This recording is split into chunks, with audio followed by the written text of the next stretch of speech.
Good afternoon. Welcome back to Scam DamNation with your host, Lillian Caldwell. Global Media Network, LLC, Passion World Talk Radio is a wholly owned subsidiary of Global Media. Educate, enlighten, entertain. And today, on this episode, we're going to continue about credit cards and scam.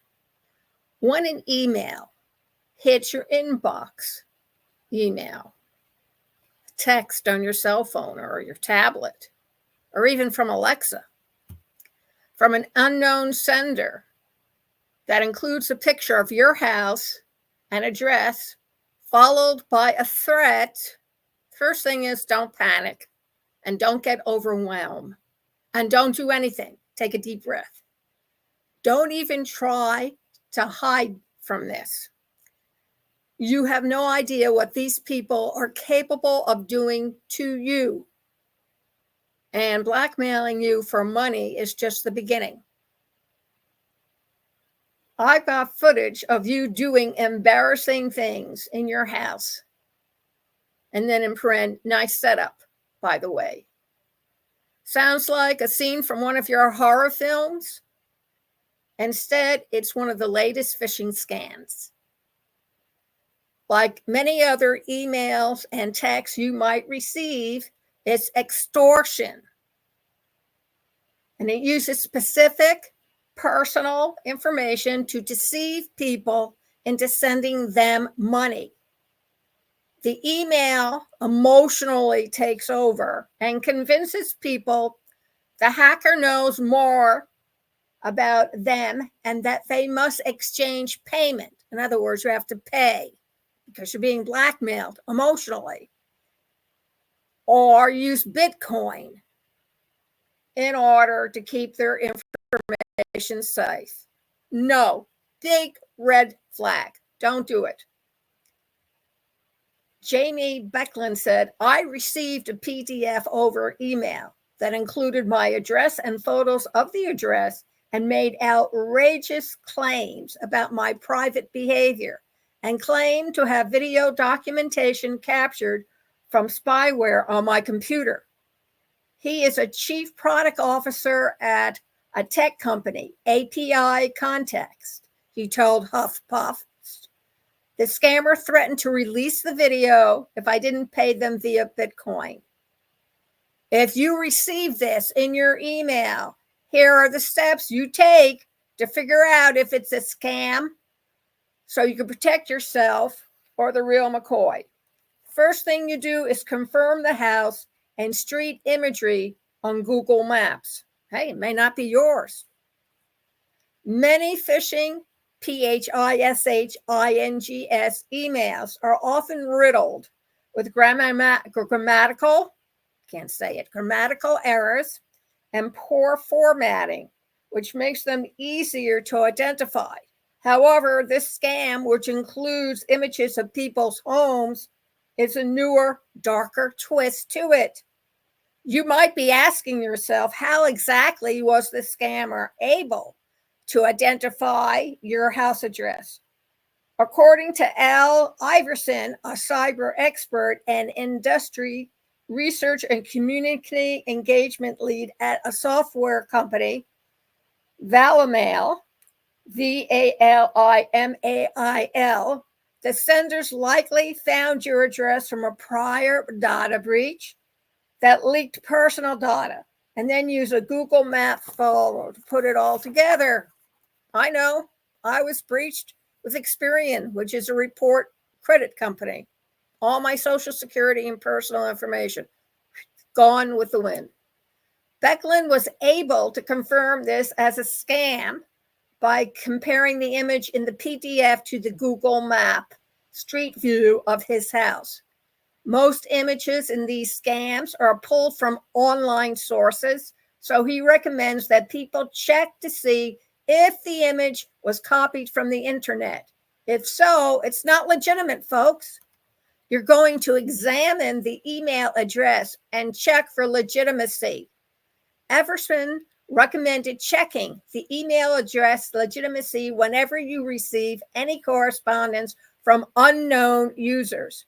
Check whether the sender's email domain matches the official organization's website, he gave as an example.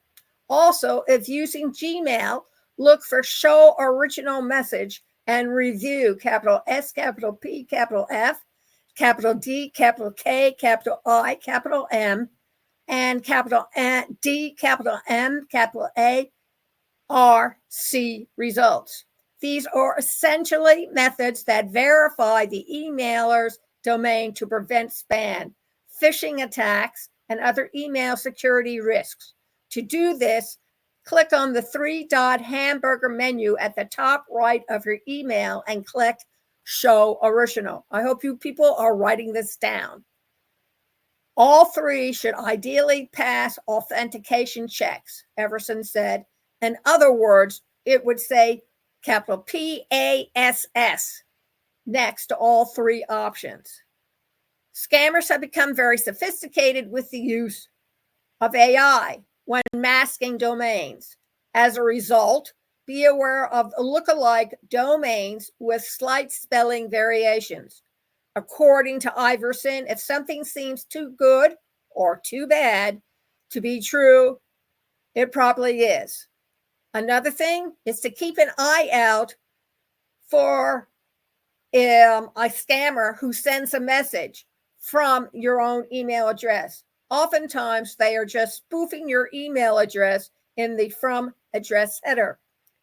These scammers don't have the time or the ability to actually hack into your email accounts. They haven't found some secret treasure trove of compromising photos. They're just trying to scare unsuspecting people into coughing out money or book Bitcoin, Everson added. So, like I said, look at it, calm your beating heart, take a deep breath, and then do your homework, because they're trying to push you over the edge emotionally to act before your brain kicks in. Don't click unfamiliar links, especially related to payments. If an email seems legitimate, you might accidentally click on the links it contains for more information. Zarek Matakarjane, founder of Loop 8, a company that protects personal data and privacy from data breaches and hackers, strongly cautions against clicking on any link. Exercise caution anytime you're asked to click on a link in an email. Bitcoin's transactions are irreversible, as are many other common payment methods, including Cash App and Zelle.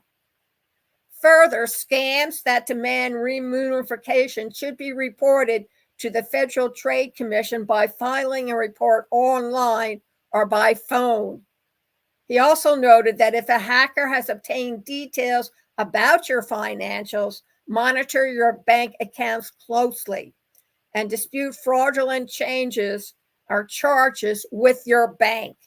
Cancel your cards and prevent to stop further charges. Update and change your passwords. Now, I understand that they want to come up with numbers so you don't have to use passwords. And then there are the 2 and 3 step prevention methods for security. Use them. They're there for a reason. According to Yashin Maharaj, CEO of Photo Technologies, a company that creates secure tech infrastructures for business, it's important to protect your data right away if you suspect it's been compromised. Use a new email address if possible and move critical financial, or utilities to it, and then start reporting the case to the local police, the FBI, and making sure your family is aware of the potential threat of a public shaming in the unlikely event that they did manage to steal some compromising data. Don't engage with a scammer. It might feel tempting to you to respond to an email, especially ones that seem very realistic, to negotiate with the scammer. However, Maharaj recommends disengaging and ignoring these emails because responding can actually place you on all call logs and target databases that will make you vulnerable to further attacks. It's also advisable to isolate your home network via a separate Wi-Fi or router using a VPN to connect to the internet. Most importantly, do not ask for specific help on public forums, especially when uploading logs or error messages. Be especially careful when using virtual numbers and password managers on unpopular websites to avoid reusing personally identified information that could be used to access your important financial services. Finally, be mindful about what data you're sharing in the future. Users should remember that data is a commodity, and business today collects too much information, often more than they need to complete the transaction at hand. When signing up for new websites or downloading apps, she suggests avoiding oversharing. Always ask yourself, do they really need to know that?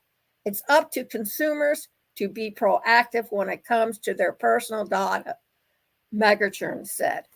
So, following those tips, you should be in a lot better shape in preventing credit card fraud online or being emotionally blackmailed into ransoming yourself from their claws. They want your money. That's how they go to work. They can't do an honest job. They do it dishonestly by stealing from you. And most of these people are not in the United States. Most of them are overseas. And a lot of them are from third world countries. So buyer beware. I want to thank you for joining me this afternoon. You can see this all over again on our website, https:// passionateworldtalkradio.com. Scroll down to the bottom of the website. You will see current state of affairs. Click on it. Go to the page. There is a Google link. Click on that, and it takes you into the belly of the beast at YouTube, and you can see all our videos there. You can also hear the audio on our blog, https:// passionateworldtalkradio.com/blog. Other places you can see this is facebook.com/passionateworldradio, youtube.com/@passionateworldradio, and 25 other social media websites, including TikTok, Instagram, LinkedIn. So go and either listen or view the video, and make sure you write down these tips so you are not taken advantage of by saying, I didn't know that. This program, Scam DamNation, is brought to you by 3 companies. One is based in Singapore. The publisher is Vicki Esther Chang, and she publishes memoirs. So if you have a memoir that you want to write about you and your involvement with your history in whatever country you live in, please contact us as PWR Network LLC. Leave your name, your email, and tell us that you want to have your memoir published. And Vicki and I, Lillian S. Caldwell, will get back to you within 24 to 72 hours. Another company called MyFlex offers artificial intelligence. It's a no-brainer. It's approachable, and it solves a tremendous amount of time wasted while looking up certain things.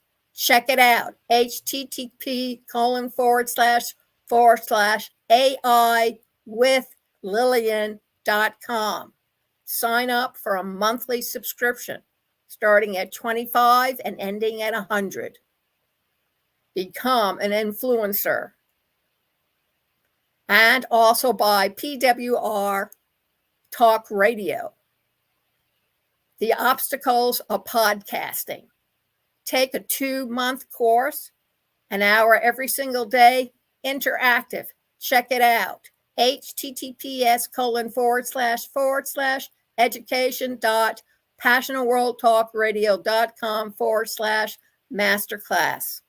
Thank you very much for listening. Have a terrific rest of the week and see you next Wednesday at 3 p.m. for Scam Damn Nation.